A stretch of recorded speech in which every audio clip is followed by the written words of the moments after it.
Damos início a mais um programa da série ASP-UF em Ação. Desta vez com o tema Relações Étnico-Raciais, Literatura e Identidade Cultural. Temos a honra de receber duas professoras especialistas, a professora Márcia Peçanha e a professora Laura Padilha, para essa entrevista. No primeiro bloco, a professora Márcia Peçanha, professora da UF, ex-diretora da Faculdade de Educação, mestre em Letras, Literatura Infantil da UF, doutora em Literatura comparada pela UF. Está lotada no Departamento de Educação, Sociedade e Conhecimento. Coordena o PENESB, Programa de Educação sobre Negro na Sociedade Brasileira. É atualmente a presidente da Academia Niteroense de Letras. Professora Márcia, como é a sua atuação na Faculdade de Educação com esse tema? Bom, minha atuação na Faculdade de Educação da UF prende-se especialmente no momento da sala de aula. Eu trabalho com a disciplina Relações Étnico-Raciais e Currículo na Escola, onde eu tenho a oportunidade, de mostrar a importância de se trabalhar com a diversidade cultural em nosso contexto. E também coordeno o PENESB, que é o Programa Nacional de Educação sobre o Negro na Sociedade Brasileira. E ao trabalhar com essas turmas, porque agora é obrigatório o ensino da cultura, da história afro-brasileira, da cultura africana, então nós tivemos as diretrizes curriculares nacionais que vieram depois da Lei 10.639. Porque em nossa formação anterior nós não tínhamos essa disciplina, mas não podemos esquecer que na formação da identidade nacional, a nossa, brasileira, nós temos o branco, o índio e o negro. Então é necessário que eles estejam incluídos. Professora, a sua produção acadêmica contribui de que maneira para esse diálogo entre a universidade e a sociedade? Olha, primeiro, como eu já falei, por essa ligação com a escola básica, que eu acho muito importante, uma faculdade, ter um pé dentro da escola, porque esse diálogo é importante. Segundo, quando eu trabalhei na minha tese de doutorado, eu trabalhei com uma escritora negra, a Carolina de Jesus, autora de Quarto de Despejo. Então eu trabalhei com o cotidiano e seu tecido histórico na literatura testemunho. Por quê? Porque Carolina, uma mulher que morava numa favela às margens do Rio Tietê, lá em São Paulo, na favela do Canindé, como era chamada, ela foi capaz de observar o cotidiano de toda aquela população que precisava ser incluída, porque viviam excluídos, à margem da sociedade, à margem de tudo mais. Daí o título do seu livro ser Quarto de Despejo. Então, ao trabalhar com Carolina de Jesus, inclusive no contexto acadêmico, nós fomos capazes de desestruturar o cânone literário, que trabalhava apenas com os autores mais consagrados, e foi uma forma de trazer esse popular para a academia através dos estudos culturais comparados, porque nós não temos uma cultura superior à outra, nós temos culturas diferentes, e esse respeito à diferença, à cultura do outro, tudo isso deve fazer parte de nossa formação enquanto educadores. E trazer Carolina para o contexto da universidade foi uma forma que nós encontramos também de estabelecer mais esse diálogo. Porque o que vem a ser uma cultura popular, o que vem a ser uma cultura erudita?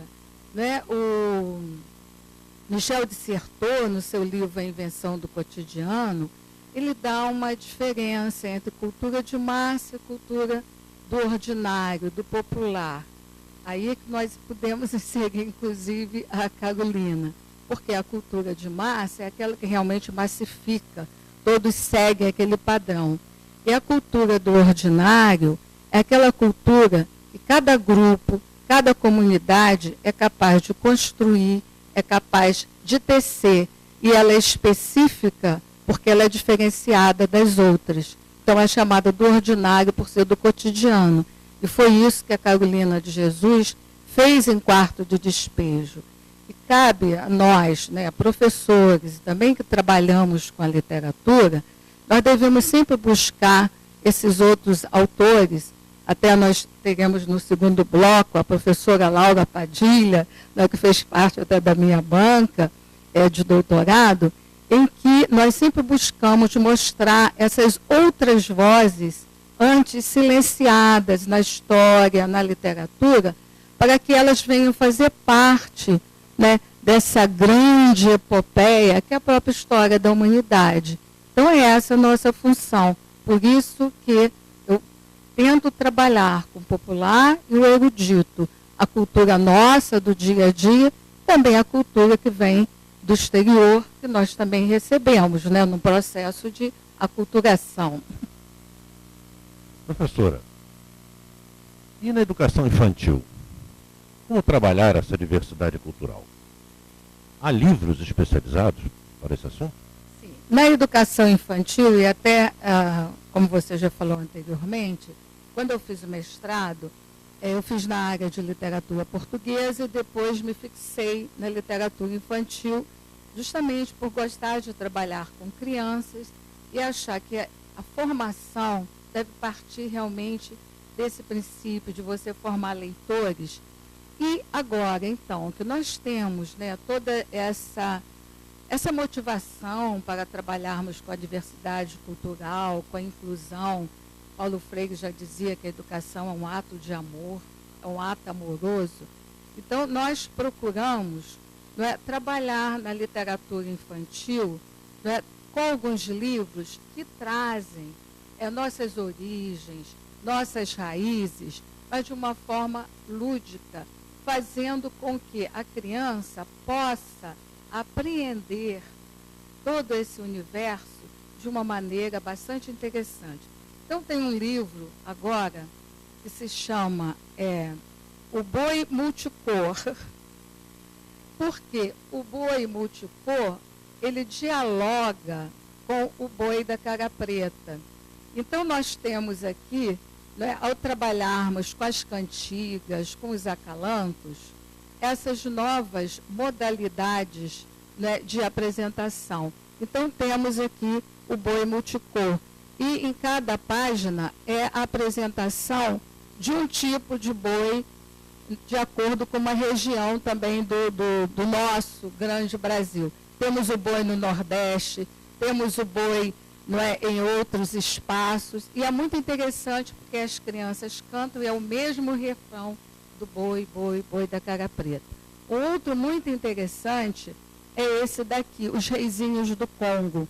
Da mesma forma que nós trabalhamos, né, com os reis da literatura clássica, tradicional, nós podemos também trabalhar com outros personagens aparecendo nos nossos livros. Então, temos o príncipe e a princesa negros aqui. Um outro muito interessante, que recebeu até o prêmio Jabuti, foi escrito por uma professora, é A Cor da Ternura, de Geni Guimarães. Muito interessante, temos trabalhado com eles. E, finalizando, mostrando apenas mais um nessa série, que são vários, nós temos aqui esse das Meninas Negras. E nessas Meninas Negras, esse livro, ele trabalha com a autoestima da criança negra, sem que isso seja dito. Então, a primeira menina se chama Mariana, é uma menina negra, alegre, feliz, sorridente. Ela tem no seu próprio nome mar, rio e ar. Mariana, é a própria integração da natureza. E tem mais duas, tem a Luanda, tem a Dandara. Mas só para que a gente possa observar como a literatura infantil também evoluiu nesse sentido de tentar incluir, de tentar trazer para o nosso repertório, para o nosso contexto, todas essas personagens que estavam silenciadas. Bem, professora, e o papel do PENESB na educação e na formação de professores? Nós temos, o PENESB, que é o Programa de Educação sobre o Negro na sociedade brasileira, e fazemos muitos trabalhos nesse sentido. Então, nós temos aqui todos esses livros que nós produzimos enquanto pesquisadores lá do PENESB, em que eu trabalho sempre com essa parte do negro e a literatura. Temos também, fizemos recentemente esse caderno PENESB 13, em que nós temos aqui a participação, esse aqui é o 12, a participação do Kabengele Munanga, que é sociólogo, nós temos presença de historiadores, antropólogos, e todos assim se unindo e fazendo realmente um livro em que nós podemos contribuir com a formação de professores, com os pesquisadores e os professores do PENESB. Então, o PENESB tem esse papel de divulgar, de conscientizar e fazer com que a população negra seja vista com outros olhos, os olhos da inclusão, e para que haja uma conscientização sobre o papel da população negra em nossa sociedade brasileira, principalmente na área de educação, da literatura e das artes. Porque o continente africano é riquíssimo e muito contribuiu. O Egito fica no continente africano. Nós tivemos as pirâmides do Egito, as mumificações. Então, a cultura africana ela é muito enriquecedora. E nós, no PENESB, procuramos fazer isso, unindo o passado ao presente, porque o presente ele é fruto de um passado heróico de história, da luta dos negros, para que a sua situação, quer dizer, a nossa situação, pudesse hoje ser respeitada em nosso contexto. Então, o PENESB trabalha muito nessa linha, fazemos seminários, participamos de várias palestras e eventos, porque é a nossa função como educador. Muito obrigado, professora Márcia. Encerramos esse primeiro bloco, voltamos em pouco tempo.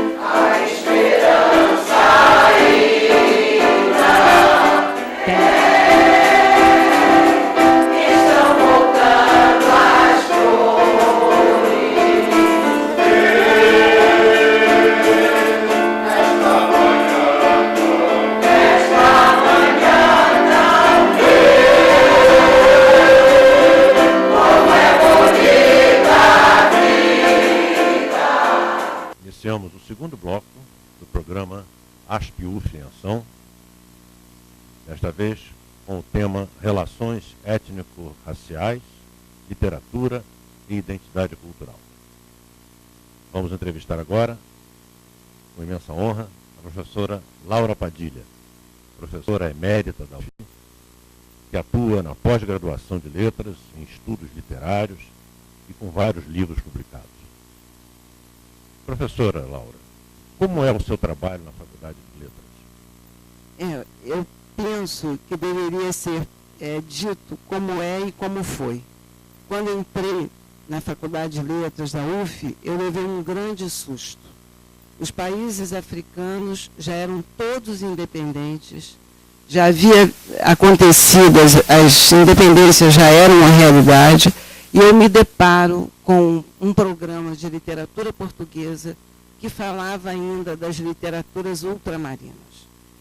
Nesse momento, eu que vinha de uma universidade que um grupo, até o professor Arthur sabe, havia criado para pensar a diferença, eu levei um susto com isso, e naquele momento eu entendi que todo o meu trabalho deveria ser no sentido de trazer as literaturas africanas como literaturas independentes, feitas por vários povos, por várias nações que nos formaram como povo para o centro de uma universidade, sempre muito disposta a olhar para si mesma e muito pouco para a sociedade brasileira. Então, eu acho que mais aquilo que eu faço hoje, já aposentada, já fora assim do mundo, né, desse mundo acadêmico mais direto, é ainda lutar por isso. Eu acho que desde sempre eu sou negra, desde sempre eu vi que meu povo estava completamente alijado daquilo que a professora Márcia, inclusive, disse que seria um setor erudito do conhecimento. Eu penso que é do saber nacional. E era nesse sentido dessa inclusão que na minha vida toda eu trabalhei. Muito bem. E em que medida a sua vida acadêmica, a sua produção acadêmica, contribuiu para esse diálogo entre a universidade e a sociedade? Eu acho difícil dizer assim, né, que contribuiu. Eu não sei se ela contribuiu. Eu penso que eu fiz. Que na vida nunca pensei nisso. Eu sempre tentei fazer isso. Agora, se contribuiu, só o tempo que vai dizer se contribuiu. A minha alegria é hoje ouvir, por exemplo, a Márcia falar aqui sobre uma lei, né, que a mim me parece ainda meio frágil, ainda para aquilo que eu quero. Não basta um decreto-lei, não bastam conhecimentos. Nós temos que mudar o pensamento sobre a educação brasileira. Enquanto a educação brasileira olhar para certos pontos, se ela tiver uma visão elitista, ela não entender que os colonialismos passaram, mas os homens continuam tendo assim uma espécie de colonialidade do saber, sabe? São os donos do saber. Aquilo que eles fazem é a coisa mais importante do mundo. Eu não penso assim. Eu penso que nós temos que levar o povo para dentro da universidade. O Milton já disse, ele queria estar onde o povo está. Às vezes eu penso que as universidades esquecem disso, de ir até onde o povo está. Não sei se contribuiu. Eu não tenho percepção disso. Não seria eu se eu dissesse que eu contribuí. Eu penso que há esses movimentos. Eu penso que há isso que a professora Márcia falou. Eu penso que há a PENESB. Eu penso que há a educação infantil. Eu penso que Geni Guimarães, né, já está entre nós. Eu penso que Carolina já está entre nós. Eu penso que Conceição Evaristo já está entre nós. Eu penso que Cuti já está entre nós. Eu acho que é isso. Aqueles que nunca foram convidados para a ceia do Senhor poderem sentar e comer do pão e do vinho. Muito bem. E qual é a sua percepção a respeito do desenvolvimento dessas relações étnico-raciais? Eu penso que ainda é muito complicado, né? Eu vivi na pele essas relações. Né? Vivi na infância, vivi na adolescência, vivi. Penso que está na hora de falar menos e de agir mais. Eu adoraria viver num país onde não precisasse haver cotas. Não precisasse. O país já estaria tão resolvido, o país já estaria tão no lugar, que eu não precisava da esmola. Eu não gosto de esmola. Eu gosto de que as coisas sejam compartilhadas. E ainda hoje, eu penso que Caetano é um gênio. Eu penso ainda que o Haiti é aqui. Só que as pessoas não veem que o Haiti é aqui. Porque se deslumbram. Porque... Por quê? Eu pensei um dia, quando tivesse 70 anos, ou mais de 70 anos, né, como tenho, que isso já estivesse resolvido. Porque é preciso que a gente saia, que a gente se misture, que a gente viva. Então, eu sei que essas ações afirmativas precisam chegar, mas já deviam ter chegado há muito tempo. Nós estamos em 2012. Essa lei faz 10 anos o ano que vem. E os outros 2001, quer dizer, 500 e tantos anos sem isso. Né? Quer dizer, quando a gente olha esse Brasil real, e a gente vê uma criança, né, como a Geni fala aqui, na cor da ternura, quando a gente vê, né, que não há cor. Não há cor. Que cor? O que é cor? O que é pele? O que é isso? Então, livros assim, né, que terminam assim, né? Ela diz assim no final do livro dela: e sentimentos placentários escaparam do útero, meu útero, das minhas raízes. Grafaram as leis regentes de todos os meus dias. Sou, desde ontem da minha infância, bagagem esfolada, curando feridas no arquitetar conteúdo para o cofre dos redutos. Messias dos meus jeitos, sou pastora do meu povo, cumprindo prazerosa o direito e o dever de conduzi-lo para lugares de harmonias. Meu porte de arma tenho descoberto e limpo, entre, em cima, embaixo e no meio do cordel das palavras. Eu acho que é isso. Messias dos meus jeitos, sou pastora do meu povo, cumprindo prazerosa o direito e o dever de conduzi-lo para lugares de harmonias. Eu pertenço a um povo que se chama o povo brasileiro. Darcy Ribeiro já falou desse povo. Paulo Freire já falou desse povo. Anísio Teixeira já falou desse povo. Muita gente falou desse povo. E, no entanto, no seu dia a dia, no seu cotidiano, ele é sistematicamente esquecido, porque eu estou lá no alto, né? Mas também Cartola disse também, né, lá do alto, eu olho para baixo e vejo o mundo. O que eu posso dizer, assim, é que nós cheguemos a um momento em que todos juntos, como diz o Chico, traduzindo Brecht, seremos fortes. Todos juntos, no mesmo barco, não há nada para temer. Ao seu lado, há um amigo que é preciso proteger. Amigo não tem cor. Amor não tem cor. Esperança não tem cor. E os homens precisam saber, muito rapidamente, de que o mundo não tem que selecionar, trocar, proteger.